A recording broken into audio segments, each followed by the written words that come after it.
극심한 한파가 닥쳤을 때 난 소파에 누워 꼬치를 먹고 있었다.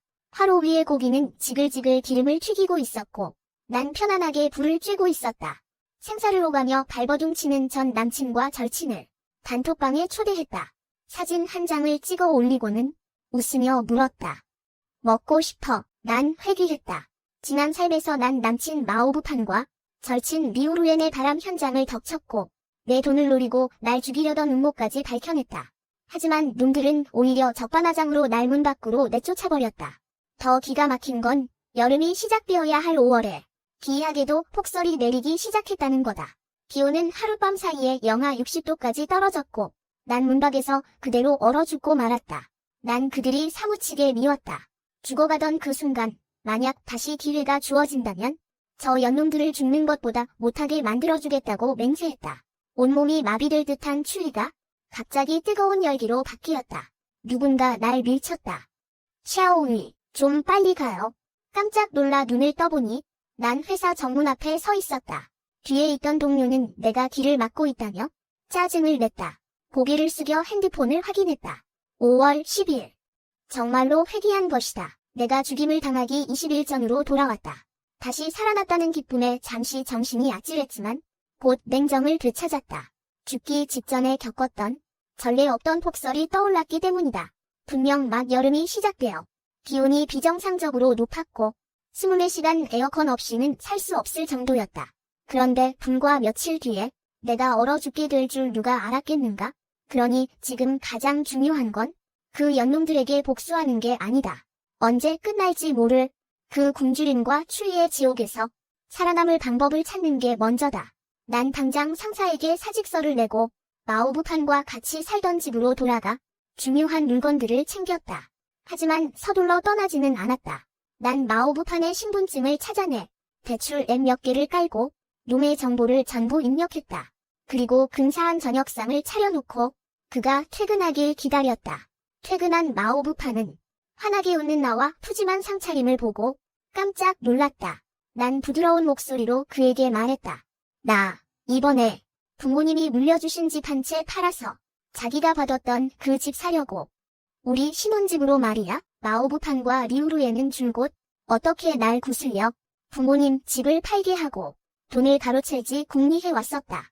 내가 드디어 집을 팔겠다고 하니 그는 입이 찢어지게 좋아했다. 난 기회를 틈타 사진을 찍자며 핸드폰을 꺼냈다.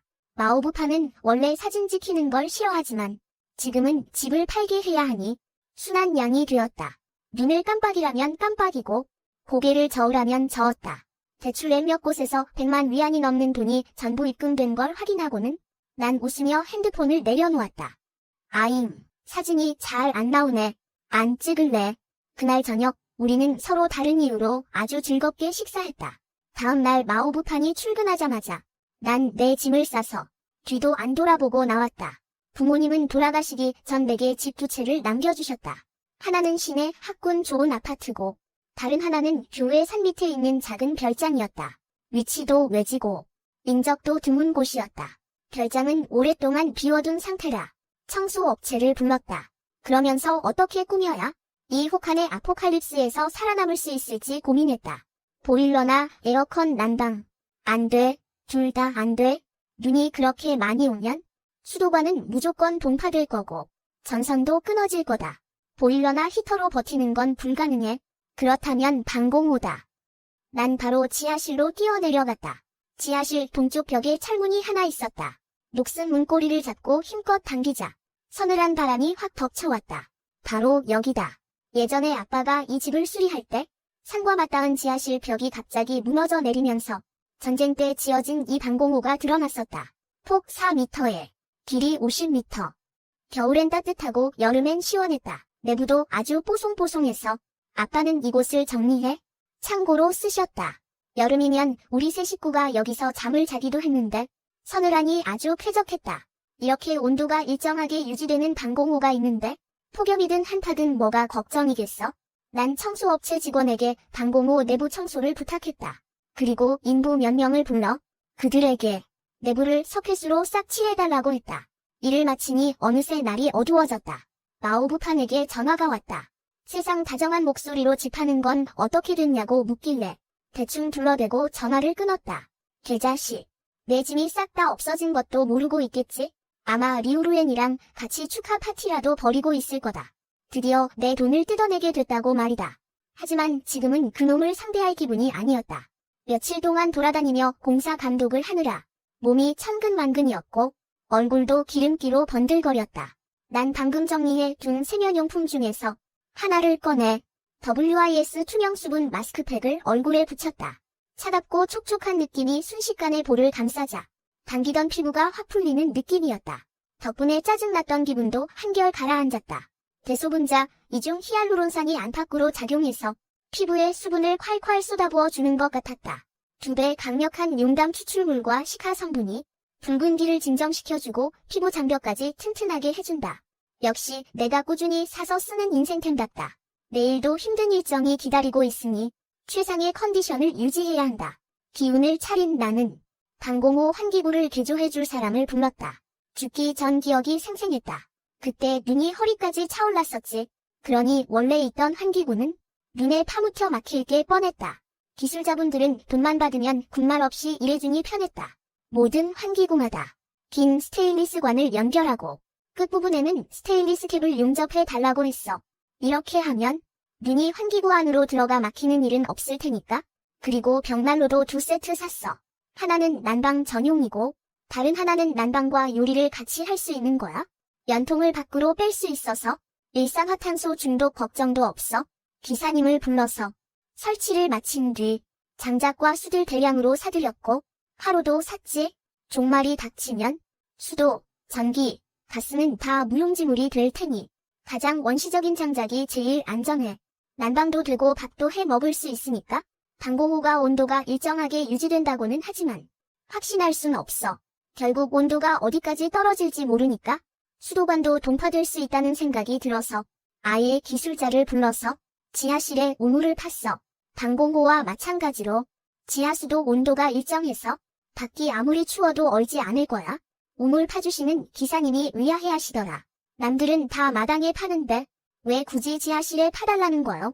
난 미리 핑계 거리를 생각해뒀지.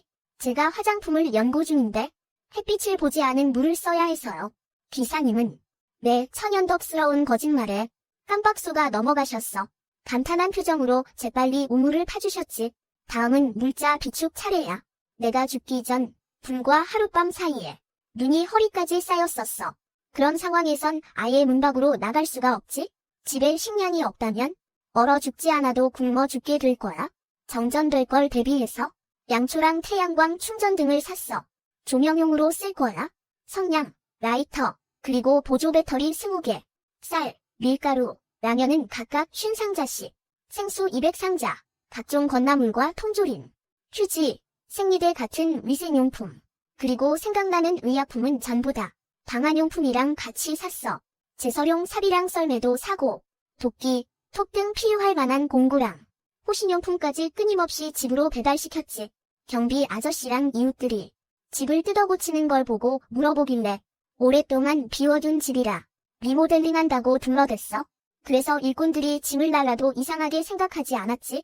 이 물자들을 다 정리하고 나니 그 끔찍한 추위가 닥치기까지 딱 일주일 남았어. 남은 며칠 동안은 시장에 가서 미리 예약해둔 돼지고기랑 채소를 받아왔어. 집에 오자마자 미리 사둔 냉동고에 꽉 채워 넣었지. 그동안 며칠째 계속되던 폭염이 서서히 물러가고 드디어 사람들이 고대하던 선선한 날씨가 찾아왔어. 하지만 난 알아. 이건 사신이 오기 전에 주는 마지막 달콤한 사탕일 뿐이라는 걸. 마지막으로 사람을 불러 문과 창문을 보강했어. 폭설과 저온의 압력에 부서지지 않게 말이야. 이 모든 걸 끝내니 한파가 오기까지 고작 이틀 남았어. 마오부판도 드디어 자기가 거액의 빚을 졌다는 걸 알게 됐나 봐. 전화해서 어떻게 된 거냐고 따지더라고. 무슨 대출. 난 모르는 일인데 그 돈 다 내 카드로 이체됐잖아. 오리발 내밀 생각하지 마. 마오부파는 길길이 날뛰었어. 너 도대체 무슨 짓을 꾸미는 거야? 돈, 며칠 전에 자기가 나한테 보낸 123만 위안 말이야. 이제야 인정하는군. 마오부파는 2초 정도 멈칫하더니 그제야 상황 파악이 됐나 봐. 뭐, 내가 너한테 보냈다고? 내가 언제 너한테 보냈어? 난 징징 놀란 척 대답했지. 뭐라고? 내가 떠나기 전날 밤이었잖아. 자기가 나한테 빌린 돈 갚는다고 했으면서 마오부파는 완전히 벙찐 것 같았어. 무슨 개소리야? 난 사진 한 장을 전송했어. 차용증이었지. 거기엔 그가 나한테 현금 123만 위안을 빌렸고 금액이 정확하며 1년 안에 갚겠다는 내용이 또렷하게 적혀 있었어. 마오부파는 순식간에 폭발했지. 내가 언제 너한테 돈을 빌렸어? 너 이게 무슨 짓이야? 왜? 이제 와서 발뺌하려고. 마오부파는 당연히 인정하지 않았어. 전화기 너머로 삑삑 소리를 질러댔지. 당장 돈 다시 내놓으라고. 안 그러면 고소하겠다고 난리였어. 난 코웃음을 쳤어. 내가 감히 이렇게 일을 벌였는데 고소 따위 무서워할 것 같아. 증거는 이미 다 준비해뒀지. 차용증부터 고액 현금 인출 기록까지 완벽하게 말이야. 차용증은 물론 내가 위조한 거지만 서명만큼은 그 인간이 직접 쓴 거야. 누가 시키지도 않았는데 습관처럼 백지에 자기 이름 휘갈겨 쓰던 게 죄지. 마오부판이 빚을 안 갚으려고 발악하는 내용이 충분히 녹음되자 난 전화를 끊어버렸어. 그리고 밥 먹으러 나갔지. 종말이 오기 전 마지막 평화로운 날들이니 충분히 즐겨야지. 좋아하는 스촨 요리를 먹고 꽃도 한 알음 사서 느긋하게 돌아왔어. 그동안 마오부파는 미친 듯이 전화를 해대고 문자로 온갖 욕설을 퍼부었어. 난 차단하지도 답장하지도 않았지. 놈이 분노에 눈이 멀어 있어야 눈치채지 못할 테니까. 내가 자취방에 있던 두꺼운 이불이랑 겨울옷을 싹 다 갖다 버렸다는 사실을 말이야. 얼마나 통쾌해. 정말 카운트다운 마지막 날. 난 마지막으로 방공호 환기구를 점검하고 문단속을 철저히 한 뒤 며칠 동안 뽀송하게 말린 이불을 방공호로 옮겼어. 침대도 잘 정돈했지. 오늘 밤부턴 여기서 잘 거야. 길게 뻗은 방공호는 불을 끄면 마치 긴 뱀의 뱃속 같아. 혼자 있으려니 사실 좀 무섭기도 해. 그래서 나무 판자로 가벽을 세웠어. 끝이 보이지 않는 어둠을 시야에서 차단하려고. 씻고 침대에 누워 드라마를 보고 있는데 휴대폰이 울렸어. 리우루엔이야. 난 전화를 받지 않고 태블릿으로 CCTV를 켰어. 리우루엔은 예상대로 그 집에 있었어. 하지만 두 사람 사이에 예전의 달달한 분위기는 온데간데였고 마오부파는 화가 머리끝까지 나 있더군. 리우루엔은 계속해서 전화를 걸어댔다. 마침내 인내심이 바닥난 그가 휴대폰을 집어 던졌다. 걔가 그렇게 음흉한 애일 줄은 정말 몰랐어. 몇 년이나 지냈는데 전혀 눈치채지 못했다니. 넌 왜 이렇게 멍청해? 걔가 하라는 대로 다 하면 어떡해? 내가 돼지야? 자기가 맨날 걔는 속이기 쉽고 눈치 없다고 했잖아. 아니면 내가 걔를 그렇게 믿었겠어? 그럼 내 탓이라는 거야? 설마 걔 말이 진짜일까? 그 돈 정말 자기가 걔한테 빌린 거야? 말도 안 돼. 그럼 차용증은 뭔데? 내가 어떻게 알아? 나는 그들의 말다툼 소리를 들으며 잠이 들었다. 우스운 건 이 지경이 되어서도 내 물건들이 없어진 걸 그들이 아직도 눈치채지 못했다는 사실이다. 잠에서 깼을 때는 이미 새벽 3시였다. 이불 밖으로 손을 뻗어 온도를 확인해 보았다. 확실히 많이 차가워졌다. 속옷을 찾아 걸치고 방공호 밖으로 나갔다. 문을 나서자마자 추위 때문에 몸이 절로 떨렸다. 서둘러 1층으로 뛰어 올라갔다. 1층은 지하실보다 훨씬 더 추웠다. 속옷을 단단히 여며 입었지만 찬 공기는 빈틈없이 파고들었다. 나는 떨리는 손으로 커튼을 걷었다. 창밖은 눈이 부시게 하였다. 손뭉치 같은 눈덩이들이 쏟아져 내리고 있었다. 극심한 한파와 종말이 약속이라도 한 듯 찾아왔다. 나는 방공호로 돌아와 두꺼운 이불로 바꿨다. 그 위에 담요를 한 겹 더 덮었다. 따뜻한 이불이 나를 감싸주자 든든한 안정감이 느껴졌다. 나는 태블릿을 집어들었다. CCTV 화면 속 마오부판과 리우루에는 입는 옷을 전부 껴입고 여름용 얇은 이불까지 몸에 칭칭 감은 채 소파 위에서 서로를 끌어안고 웅크려 있었다. 히터를 틀어놨지만 리우루에는 여전히 이를 딱딱 부딪히며 떨고 있었다. 어떻게 두꺼운 이불이 하나도 없어. 이게 무슨 일이야? 모르겠어. 원래 이런 건 다 샤오이가 정리했잖아. 잠깐, 샤오이 물건들이 다 없어진 것 같은데. 이런, 드디어 알아챘네. 나는 이불 속에 반쯤 누워 태블릿을 보며 참지 못하고 웃음을 터뜨렸다. 그들은 곧 알게 될 것이다. 이불과 두꺼운 옷뿐만 아니라 먹을 것도 없다는 사실을. 내가 떠날 때 집안의 식재료를 전부 비우고 버렸으니까 남겨둔 건 음료수뿐이다. 마오부판과 리우루에는 둘 다 요리를 안 하는 사람들이라 내가 없으면 항상 배달 음식을 시켜 먹었다. 그래서 그들은 전혀 눈치채지 못했을 것이다. 집에 쌀 한 풀조차 없다는 것을. 방공호 안의 벽난로는 활활 타오르고 있어 훈훈한 온기가 가득했다.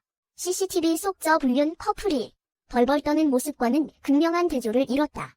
그들이 곧 겪게 될 추위와 굶주림을 생각하니 복수의 쾌감이 온몸을 짜릿하게 했다. 나는 침대 협탁에 쟁여둔 물건 중 하나를 꺼냈다. WIS 투명 수분 마스크팩을 얼굴에 붙였다. 이건 내 재구매 리스트에서 항상 상위권을 차지하는 제품이다. 4세대 투명 수분 시트라 그런지 얇고 투명해서 흡수력도 좋고 피부에 착 달라붙는다. 통기성이 좋아 트러블 걱정도 없다. 시원하고 촉촉한 팩을 붙이고 즐거워하고 있는데 휴대폰이 미친 듯이 울리기 시작했다. 마오부판이었다. 나는 통화 버튼을 눌렀다. 샤오미, 너무 화가 나서인지 마오부판은 갑자기 말을 잇지 못했다. 수화기 너머로는 거친 숨소리만 들려왔다. 나는 아무 말도 하지 않고 조용히 기다렸다. 고양이가 쥐를 가지고 노는 기분이 이렇게 짜릿할 줄이야? 샤오미, 너 대체 뭘 하려는 거야? 무슨 소리야? 집 팔러 고향 간다는 거 다 거짓말이지? 내 물건들 다 챙겨서 나갔잖아.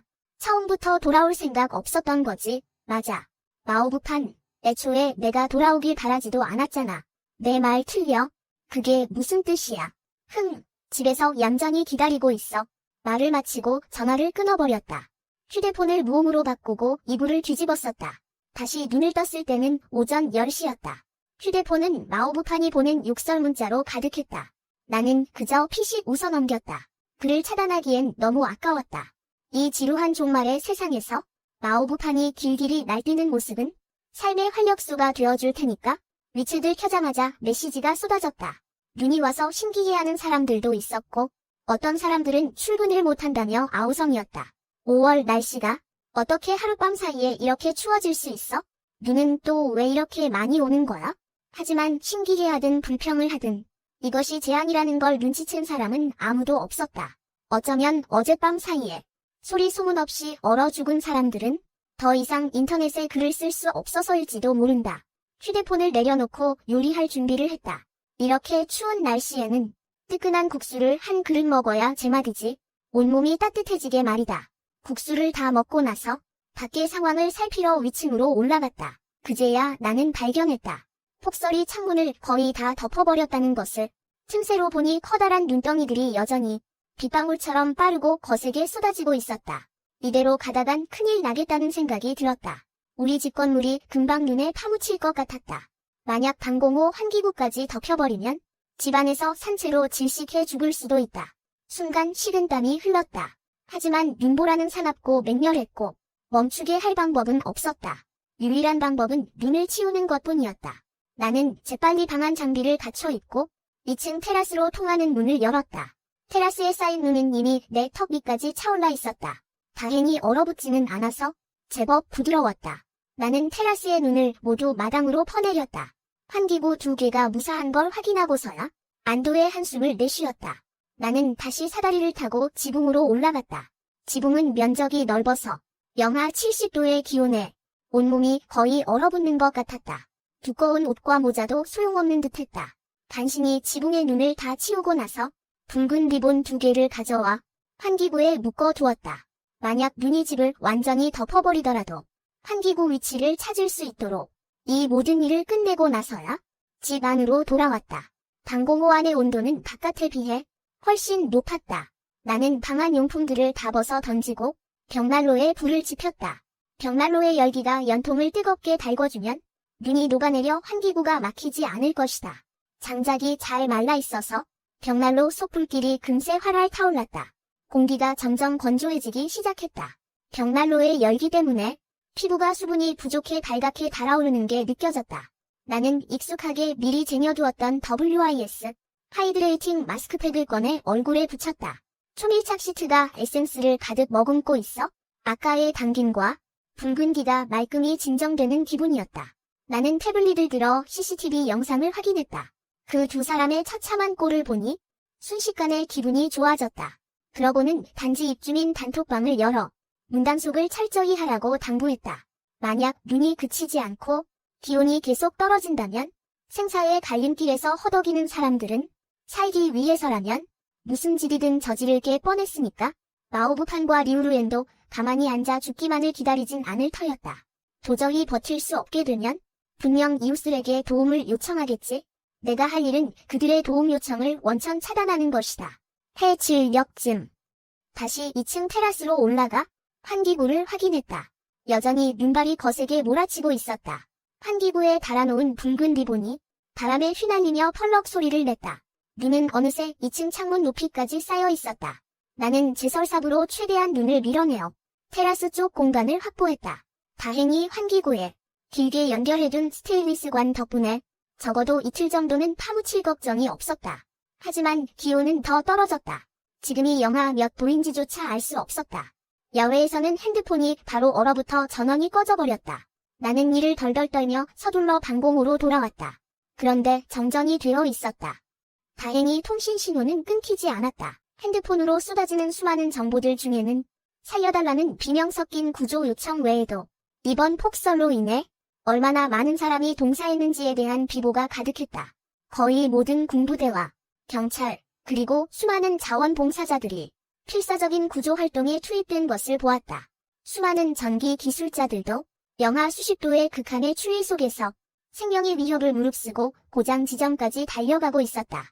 목숨을 걸고 전신주에 기어올라가 눈 무게를 이기지 못해 끊어진 전선을 복구하는 그들. 단 하루 만에 벌써 10여 명의 작업자가 실종되거나 추락사했다는 소식에 코끝이 찡해졌다. 재난 속에서 목숨을 바친 영웅들의 모습에 눈물이 멈추지 않았다. 나는 근처 자원봉사자 단톡방을 찾아 가입 신청을 했다. 몸속에서 다시금 뜨거운 피가 끓어오른 덕분인지 그날 밤은 유독 마음 편히 잠들 수 있었다. 눈을 뜨니 벌써 아침 7시였다. 봉사단과의 약속이 떠올라 지붕 위로 올라가 단지 내 집들을 이리저리 살폈다. 동 사이의 간격은 20m 정도였는데 두껍게 쌓인 눈 때문에 지붕만 겨우 보였다. 나는 목청껏 소리쳤다. 저기요, 아무도 없어요. 한참을 기다려도 대답이 없었다. 설마 이 극한의 추위를 견디지 못하고 다들 얼어 죽은 건 아니겠지? 다시 몇 번을 더 외치자 드디어 목소리가 들려왔다. 있어요. 나는 너무 기뻐서 소리가 나는 쪽을 바라보았다. 우리 집 서쪽에 사는 왕 아저씨네 창문이 틈 사이로 열리더니 목소리가 들렸다. 샤오미구나. 무슨 일이니? 왕 아저씨, 괜찮으세요? 난 괜찮은데 내 아주머니가 열이 심해. 그런데 집에 약이 없구나. 이 추운 날에 지붕 위엔 왜 올라갔니? 얼른 들어가거라. 조심하고. 오랜만에 느껴보는 타인의 걱정에 콧날이 시큰해졌다. 하지만 아주머니가 열이 난다는 말에 가슴이 철렁 내려앉았다. 이런 날씨에 약도 없이 열이 나면 정말 목숨이 위험할 수 있다. 하지만 다행히 나에겐 약이 있었다. 나는 방공호로 달려가 여러 종류의 약을 조금씩 챙겨 봉투에 꽁꽁 싸맸다. 그러고는 내 석공을 찾아 다시 지붕 위로 올라갔다. 화살대에 약 봉투를 묶었다. 왕 아저씨 쪽 창문이 이미 열려 있었다. 방아쇠를 당기자 화살이 약을 매달고 슉소리를 내며 아저씨네 베란다로 날아 들어갔다. 아저씨는 기쁨의 눈물을 흘렸다. 샤오위야, 내가 아주머니 목숨을 살렸구나. 밖이 너무 추운 탓에 눈보라 속에 서 있던 나는 이미 얼어서 말이 나오지 않았다. 아저씨에게 손을 흔들어 보이고는 서둘러 방공호로 뛰어 들어왔다. 봉사단 단톡방을 열어보니 단원들이 여전히 토론 중이었다. 어떻게 하면 폭설을 뚫고 생명 통로를 확보할 수 있을지에 대해서 말이다. 하지만 아무리 이야기를 나눠봐도 현실적으로 불가능한 일뿐이었다. 그 누구에게도 뾰족한 수가 없었다. 이야기를 나누던 중 어떤 이들은 더 이상 답장이 없었다. 아마 핸드폰 배터리가 다 된 모양이었다. 결국 나는 밖으로 나가는 것을 포기하고 우선 자신을 지키며 정부의 구조를 기다리자고 제안했다. 우리의 힘은 너무나 미약했고 대자연 앞에서 우리는 개미처럼 한없이 나약한 존재였다. 헛되이 목숨을 잃지 않는 게 최선이었다. 다들 침묵에 빠졌다. 그러다 한 여자가 울먹이는 목소리로 음성 메시지를 보냈다. 이 눈은 도대체 언제까지 내리는 걸까요? 아무도 대답하지 못했다. 그 누구도 알 수 없었기에 깊은 밤 나는 책 한 권을 안고 벽난로 불빛에 의지해 책을 읽었다. 몸에는 이불을 덮고 두툼한 담요를 두른 채 소파에 기댔다. 그렇게 온기 속에서 잠이 들었다. 나는 추위에 잠이 깼다. 눈을 떠보니 벽난로의 불이 거의 꺼져가고 있었다. 서둘러 장작 몇 개를 더 집어넣었다. 바로 그때 옆에 있던 무드등이 켜졌다. 전기가 다시 들어온 것이다. 웨이보를 켜보니 사람들의 환호성이 가득했다. 많은 곳에 전기가 다시 들어왔다. 그뿐만 아니라 정부의 공식 발표도 있었다. 공고문에는 두 가지 정보가 명확히 전달되었다. 첫째, 폭설이 이미 잦아들고 있다는 것. 둘째, 정부가 비행기로 지면의 염화칼슘을 살포해 제설 작업을 지원할 예정이라는 점이다. 주민들은 별도의 통보를 받기 전까지 가급적 외출을 삼가라는 당부도 있었다. 이 공고가 뜨자마자 온 나라가 들썩였다. 모두가 이제 눈이 그칠 거라며 환호했다. 염화칼슘을 뿌리면 쌓인 눈이 빠르게 녹을 테니 곧 구조를 받을 수 있을 거란 희망이 생겼다. 나는 다시 테라스로 올라갔다. 정말로 눈발이 가늘어져 있었다. 펑펑 쏟아지던 한방눈이 이제는 가느다란 눈송이로 변해가고 있었다. 기분이 좋아진 김에 맛있는 음식을 좀 만들어 먹기로 했다. 겸사겸사 고생한 내 피부에도 보상을 좀 해줘야겠다. 나는 습관적으로 매일 쓰는 필수템인 WIS 인비저블 하이드레이팅 마스크팩을 꺼냈다. 익숙하게 포장지를 뜯어 촉촉하고 투명한 마스크팩을 얼굴에 붙였다. 사용감이 정말 너무 편안하고 좋다. 전에 WIS 공식 스토어에서 행사를 할 때 여러 박스 쟁여두길 잘했다. 매일 써도 전혀 아깝지 않다. 불판 위에서 고기가 금세 지글지글 소리를 내며 익어갔다. 얼굴에 산뜻하고 촉촉한 마스크팩을 붙인 채 휴대폰을 들어 마오부판과 리우루엔을 단톡방에 초대했다. 지글지글 익어가는 고기 불판과 WIS 인비저블 하이드레이팅 마스크팩을 붙인 내 얼굴을 셀카와 함께 사진으로 찍어서 전송했다. 하지만 저쪽에서는 아무런 답장이 없었다. 휴대폰 배터리가 다 든 건지 아니면 이미 얼어 죽은 건지 모르겠다. 다음 날 드디어 눈이 그쳤다. 하지만 기온은 훨씬 더 떨어졌고 혹한이 계속 이어졌다. 이틀 뒤 다시 폭설이 내리기 시작했다. 이 상황은 나를 매우 긴장하게 만들었다. 만약 지난번처럼 눈이 또 쌓인다면 내 환풍구도 조만간 파묻힐 게 뻔했기 때문이다. 그래서 그 후로 매일 눈을 치우고 날씨를 체크하고 뉴스를 예의주시했다. 나의 모든 신경은 오직 이 세 가지 일에만 집중되어 있었다. 마오부판과 리우루엔의 소식을 듣게 된 건 그로부터 열흘이 지난 뒤였다. 그들은 둘 다 죽었다고 한다. 리우루엔은 봉사했고 마오부판은 이웃집 문을 부수고 들어가 물자를 약탈하려다가 사람들에게 두들겨 맞아 죽었다고 했다. 나도 모르게 씁쓸한 한숨이 나왔다. 그들이 저지른 짓들을 생각하면 참으로 그들에게 어울리는 최후였다. 눈이 완전히 멈춘 뒤 가장 먼저 전기와 통신이 안정적으로 복구되었다. 가장 부족한 식량과 의약품 같은 경우 정부에서도 가능한 한 최대로 지원하고 있었다. 이제 더 이상 사람들은 공포에 떨지 않았다. 비록 곳곳에 산더미 같은 눈이 쌓여 있었지만 우공이 산을 옮겼던 것처럼 수만 명의 사람들이 힘을 합친다면 이 고난도 결국 끝이 날 것이다. 나는 병로 앞에 앉아 확신에 찬 마음으로 그날이 오기를 기다린다.